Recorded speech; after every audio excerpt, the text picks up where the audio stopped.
Bismillahirrahmanirrahim.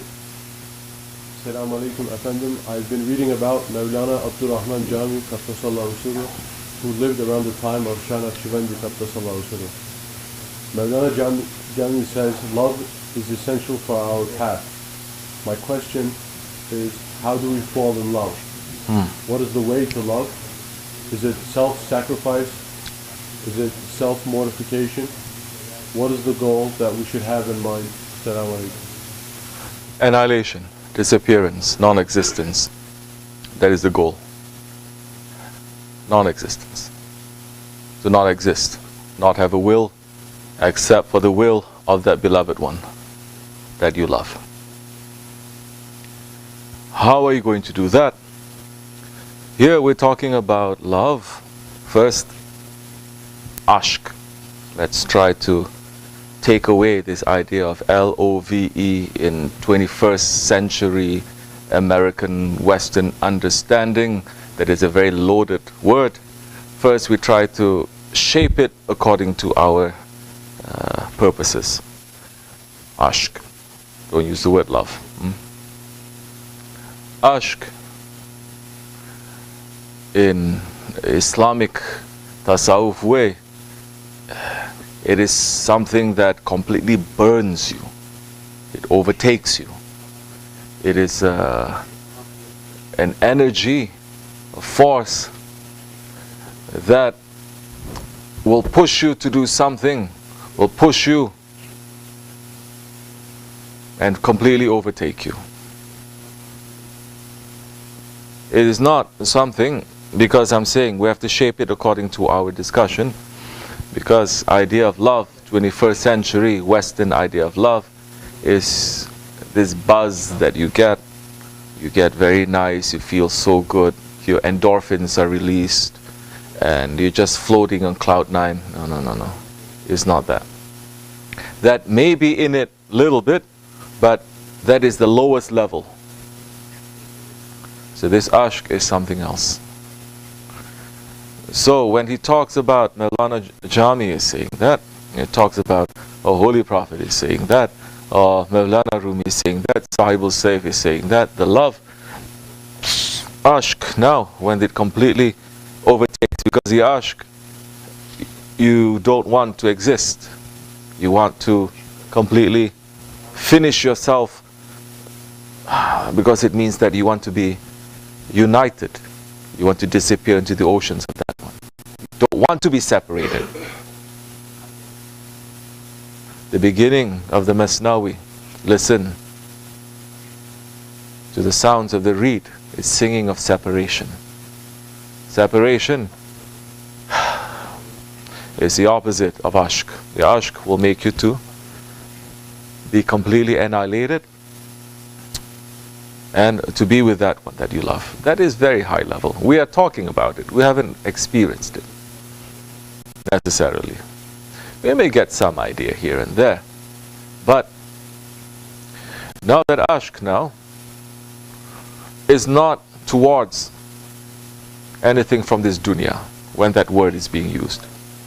The English word can be used for anything. The word love. It can be used for loving French fries or freedom fries. I love freedom fries. I love pizza. And it can be also used to I love my father. I love God. They sing God. So the same word, love. But the word ashq, it is different. You cannot use it. You cannot substitute it. And in so many other Eastern languages, especially those ones that has come into contact with Islam, you cannot substitute the words. Like, I come from Southeast Asia, from Malaysia, Singapore. We say that we like French fries. We cannot, in our language, we cannot say that we love French fries. We cannot say that we sayang French fries. We can, and there's another word, cinta. We cannot use that. You just cannot. It's never been used. You cannot use that. It doesn't fit. But in English, you can, because English is so many ways. I'm going to make people upset now, but this is, get as much upset as you want. English is not something that is completely divinely supported language. So, Ashk is meant for something higher. And when that word is used, it's meant for the highest love, the highest aim, the highest station, which is for Allah. Allah, His Prophet, and the holy ones. And when Maulana Jami is talking about ashk, he's speaking only in that context. They may hide it with imagery of this world to make us understand a couple of things. They may hide it in the symbols of this world. They may say, oh, it's a woman, it's a this, it's a that. But we are also reading Maulana Jami in English, 21st century English, not 16th century, 17th century, 18th, 19th century English, which is of course much better than 21st century English. But we're reading it in English, not only in 21st century English. We're reading it, we're not reading it in Farsi. He wrote in Farsi, didn't he? We're reading it in a translation at the worst of times. So a lot are lost in the translation also. You have to know that. That's why they can play around, and so a lot of people get very confused with that.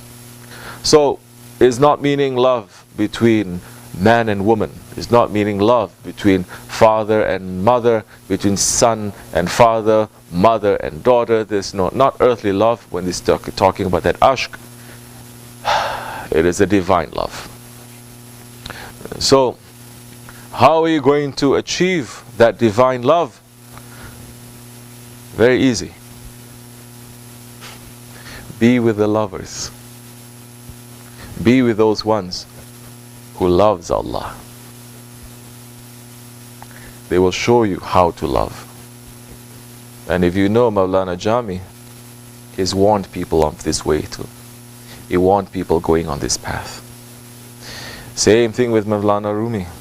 Same thing with so many other classical Persian or Sufi saints and poets. They're saying, be careful of this path of love. It is not easy. Because we're talking about what we began before, no? Extinction, annihilation.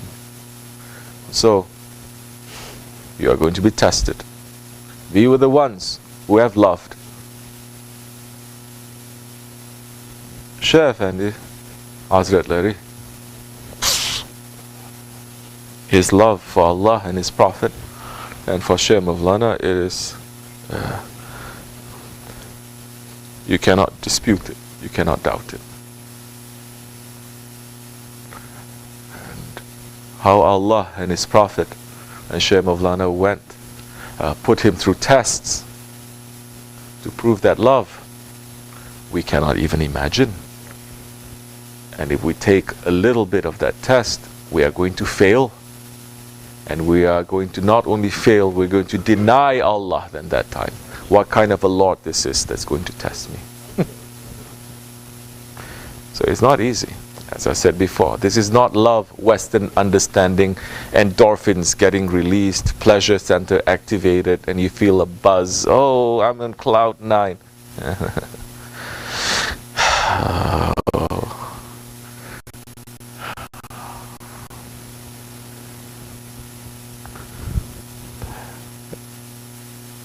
There's one awliya Allah. He was going to his Lord's house in Kaaba, in the Mecca Sharif. He's going to the Hajj. He went on foot with his donkey. So much trouble he went through. Years he went spending through jungles and deserts and open seas and strange people and everything he's seeing, experiencing. Allah did not make it easy for him. Finally, when he's traveling in the deserts, he saw from a far distance, yes, it's the holy city of Mecca. And he was happy because now he's reaching his destination. And that all the hardship of years that he passed, hardship going to the Hajj, that is the way. Pilgrimage, not vacation. People going to the Hajj for vacation, no blessing. Pilgrimage, you have to be tested. In the old days, people used to go Every third step that they make a sajda. Every third step, they make a sajda. It took them years to go to Mecca by foot. So tell me the level of today's Muslims. Level of love. They're not even smelling, understanding what it is. That awliya Allah now, seeing Mecca, seeing the Kaaba, getting so happy. Finally, he's riding on his donkey collapsed. And he died.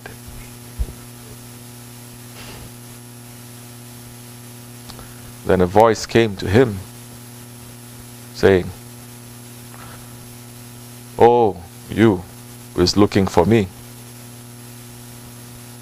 don't you know this is how we treat our friends?" And that one answered back, "That's why you have so few friends."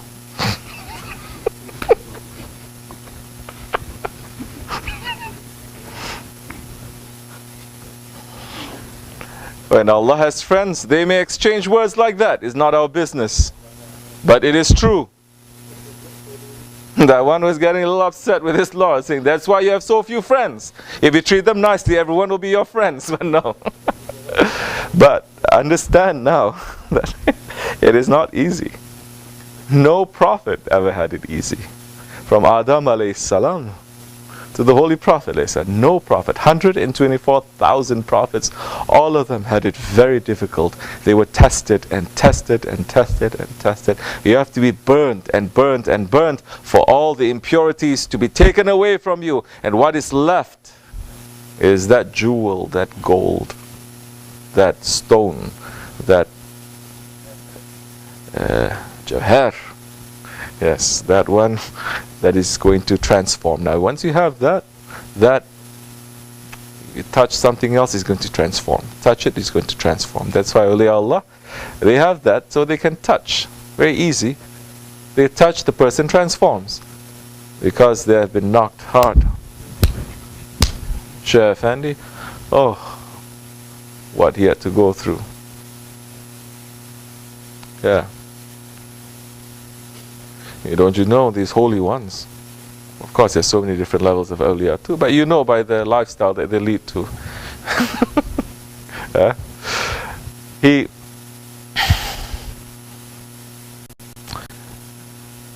Some, Allah subhanahu wa ta'ala has made the dunya haram and the akhirat to be halal.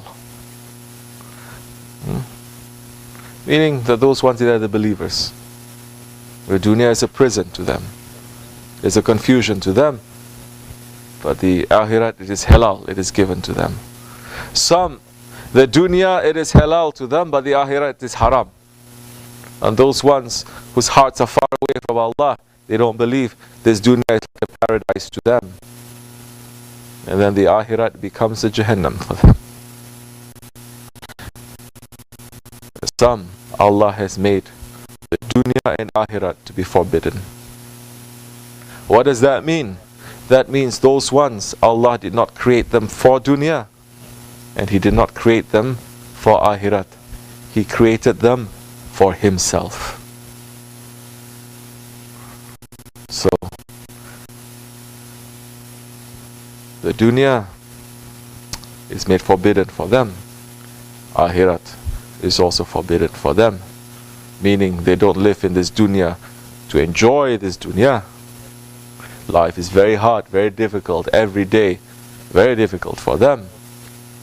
And still they're loving their Lord, but they are not loving their Lord and doing the work of their Lord for paradise either. They're doing it to make Allah to be happy with them. So, be with the lovers and be with the master of that love. That sheikh, that murshid is going to teach you how to love. It is a very dangerous, a very hard, very harsh road. Don't listen to these ones, goofy Sufis saying, love, so easy, love. Depends what kind of love you want. Low level or high level? Definitely. But Islam, Tasawwuf, it's become a game. Game. You think this is it? So easy? Astaghfirullah. We have not achieved that. I have not achieved that. We are not claiming anything. But these are the things we've learned from our Shaykh that we want to share with people. That's it. I think this is enough for you. Assalamu alaikum wa rahmatullahi.